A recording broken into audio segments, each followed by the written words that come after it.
My husband cannot accept I don't like mustard. Things came to a head yesterday. We've been married 2 years, dating 5.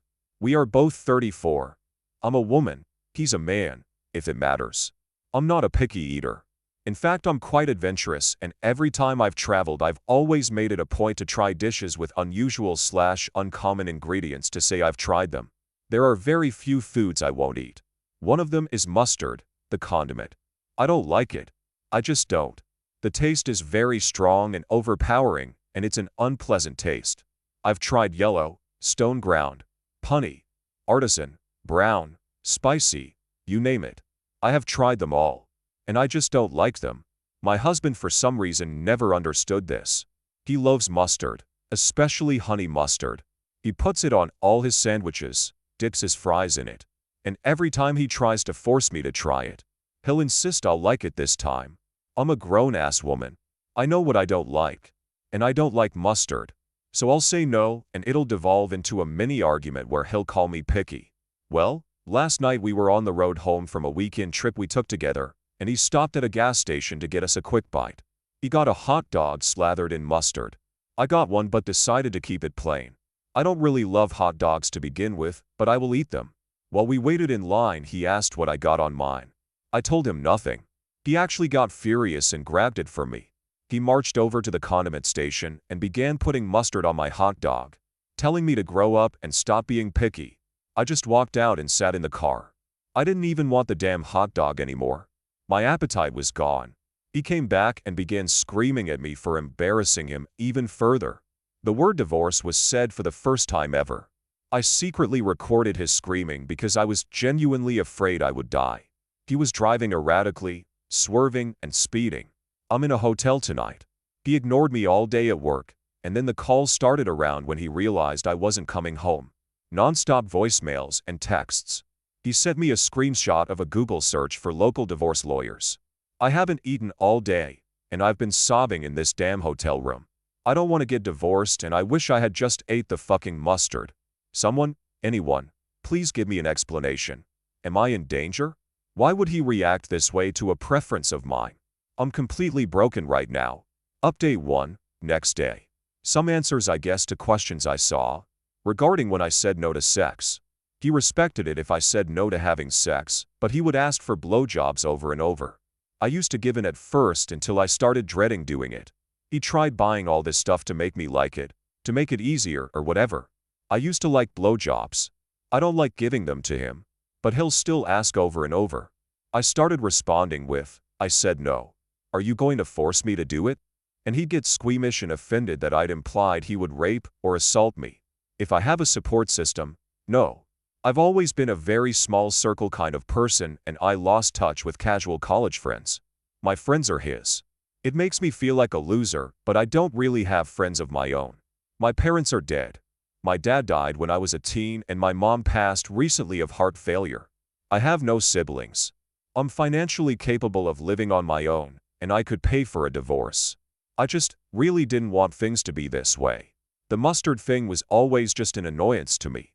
I didn't consider it a deal breaker, but obviously it is for him. We have no kids and no equity. Our finances are separate save for one joint account we equally contribute to for bills. We were looking at buying a house. I'm safe. I'm at work, and I'm staying in the hotel until further notice. He has continued to text. One message said that he loves me and doesn't want to lose me, but I forced his hand by refusing to communicate or come home. I haven't answered. I don't know what to say. I forced myself to eat my favorite takeout late last night, but it tasted like cardboard. I stayed up late compiling a list of every time he has shown worrying behavior. I guess the mustard is the tip of the iceberg. OP comment. An addendum, I suppose. I do very much love him, and he has been my best friend for years now. I really do, I guess plan to spend my life with him. I'm not afraid of being alone, but I don't want to be lonely. I wish my mom was here. Update 2, same day. Sincerely, thank you all for your kind words as well as sending me links to resources. He has reverted back and has told me that he never wants to see me again. So I suppose that gives me time to read that book that someone on relationship advice suggested to me. I forget the name. I will admit while I was at work and thinking of the lonely room waiting for me after 5, I considered just going home. but I knew what awaited me. I'm too drained to muster up the kind of apology he would be expecting in order for things to go back to normal. I honestly fear that our normal is detrimental to me. I also don't want to apologize. I don't think I did anything wrong, and you all helped validate that. I always felt like I was the one disturbing the peace. He'd get so upset over things that were little to no effort for me to just do or go along with because I loved him.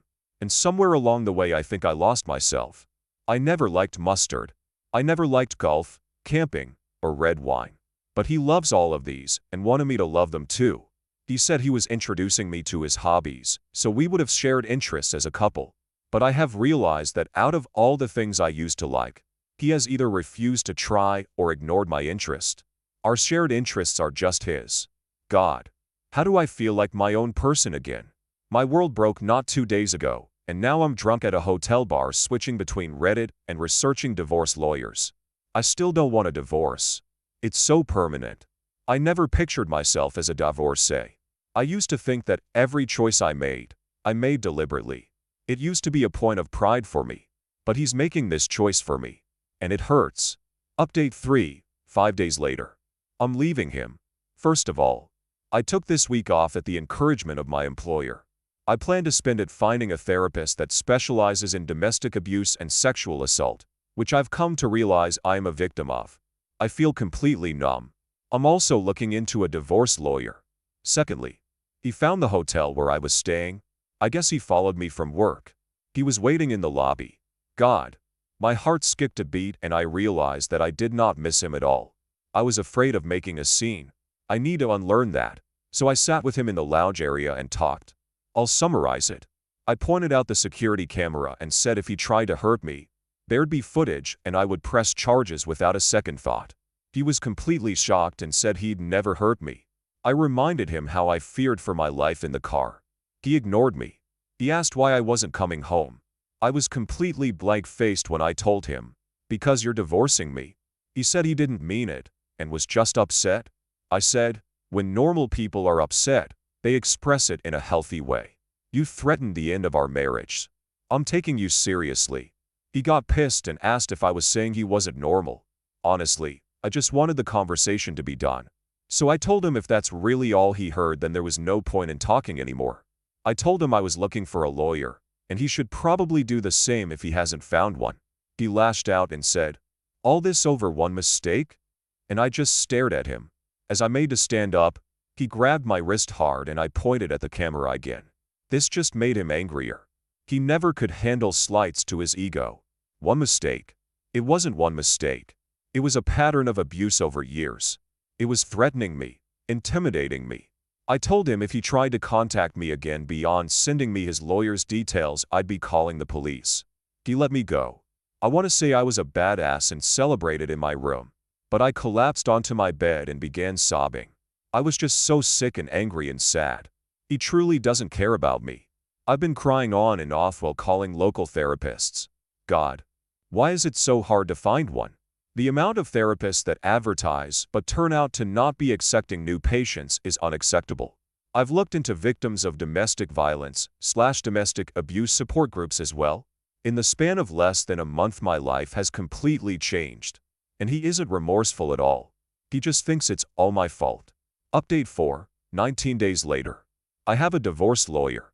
That's all I am comfortable with revealing on here for the time being. I will also mention that I have moved locations. I am safe and secure. My work has allowed me to go fully remote. My soon-to-be ex does not have my location, nor are there any trackers on my phone. I am in contact with people and organizations who are helping me. Earlier this week, the calls and texts really ramped up. I was advised to leave him unblocked and simply muted so his messages would come through. I read a few since I was curious. He wanted me at Thanksgiving dinner with his family. He begged me to stop being this way, and what was he supposed to tell his family? Well, Thursday came and went. I had bought a couple of ready meals the night before, so that was my feast. I do want to take a break here to talk about my mom. Since it was only 3 of us every holiday, except the rare times friends would come over, my mom wouldn't make a turkey. She would buy a rotisserie chicken and dress it up with stuffing, etc. She'd make dishes we loved, rather than traditional Thanksgiving dishes. My favorite side dish of all time was French fries. My dad loved grilled asparagus with cheese. So we would have a rotisserie chicken with French fries, asparagus, and some garlic toast, my mom's favorite. The first time I had real traditional Thanksgiving food at a friend's house, I apparently told my mom loudly I didn't like it and asked where the fries were. Haha. So this year, instead of my soon-to-be ex-husband's family's Thanksgiving food, I bought asparagus, fries, garlic toast, and a couple of slices of rotisserie chicken. It wasn't half as good as my mother's meal, but when I say I cried eating it, it felt like they were with me that night. I guess my absence at the dinner forced my soon-to-be ex to tell his family that I was separated from him. So Friday morning I got a phone call from an unfamiliar number. I answered it, thinking maybe it was my lawyer's home phone, or another person I was in contact with. It was my mother-in-law. She begged me not to hang up on her. So I stayed on the line. She went on about how I was her daughter. She loved me. Her son loved me. And how could I leave him over something so minor? He only told his mom about the mustard, and even then it was a watered-down version that made me look like an erotic control freak who needed everything my way. According to my mother-in-law, he just made a side cup of it for me and asked me to just try it in the car. And I started screaming I'd divorce him. She then started probing about which lawyer I was seeing and what I had told them. She also reminded me that lying in court was a crime. My lawyer had warned me to not reveal anything we had discussed to his family. It took all my willpower not to say anything. Instead, I hung up and muted her number, too. She hasn't texted or tried to call again. Trust me, I would have loved to send the recording of her son screaming saying he ought to smack me upside the head, calling me a stubborn bitch, that he would divorce me, and that he would run the car off the fucking road if I didn't start acting right. I wanted to scream into the phone that her precious son started this mess, and I was simply doing what he wanted. I have come to realize you don't treat someone you love like the way he has acted. Normal people don't want to have sex with someone who has already said no. Normal people don't keep pushing and obsessing over food preferences. There is something seriously wrong with that man. He texted me last night, Friday, calling me a bitch for making his mother cry. He also said he would come find me, and it would take more than a locked door to keep him from getting me and taking me home. I forwarded those to the right people. I know this isn't a happy update, but things are moving along quite nicely. Update 5, 2.5 months later. I am okay. I moved.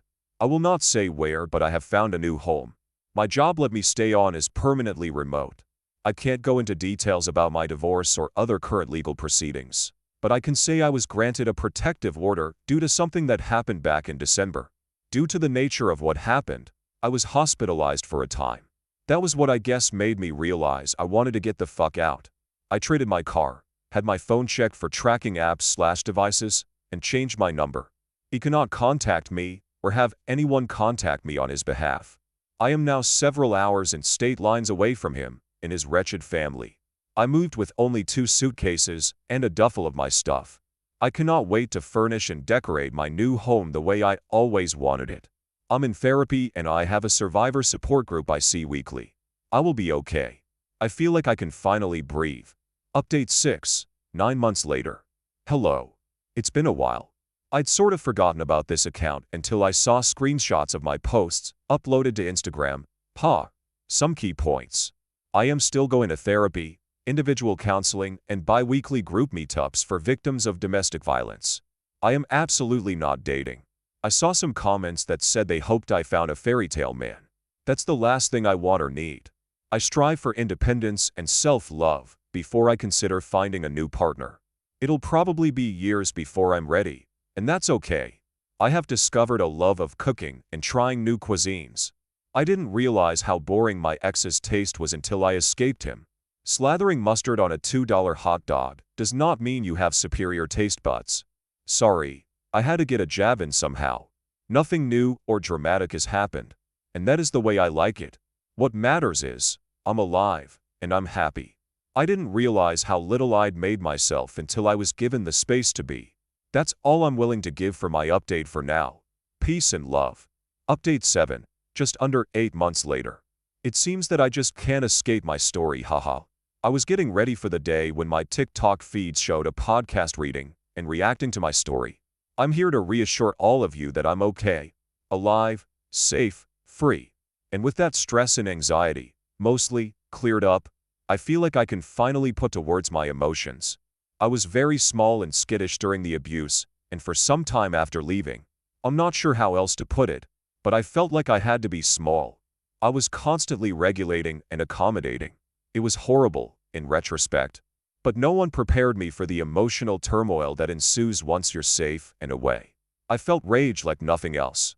I would spend hours screaming and crying into my pillow, hating him, wondering how dare he treat me like that. As therapy and my support group has worked to rebuild my self-esteem, I've become more and more outraged on my own behalf. I read, "Why does he do that?" And while it helps provide context to why he abused me, it still doesn't make me feel less angry, I guess. I'm angry for myself as a human being. He treated others with respect but thought I deserved all that he did to me. And that makes me angry. Of course, there was relief, sadness, all of that. I think I slept for days straight after I left. I was in a daze. My therapist reassured me that all of this is normal. I don't want this update to be negative, not in the slightest. So some good news as well. My therapist recommended yoga and Pilates, and it has been great for me. The release of a deep stretch, being in shape, feeling strong. It all has helped me massively. I feel healthy, and yes, I cry when I do hip-opening stretches, haha. Also, I made friends. Real friends. I joined a local women's club, part of my neighborhood, and we do various activities bi-monthly. This next week, we'll be doing a little embroidery project. Everyone brings snacks, and we just enjoy each other's company. TLDR. I'm alive, I'm angry, but that is part of healing. But I am working on being happy. Also, I will never, ever eat mustard again. Or be pushed into doing anything I said no to the first time.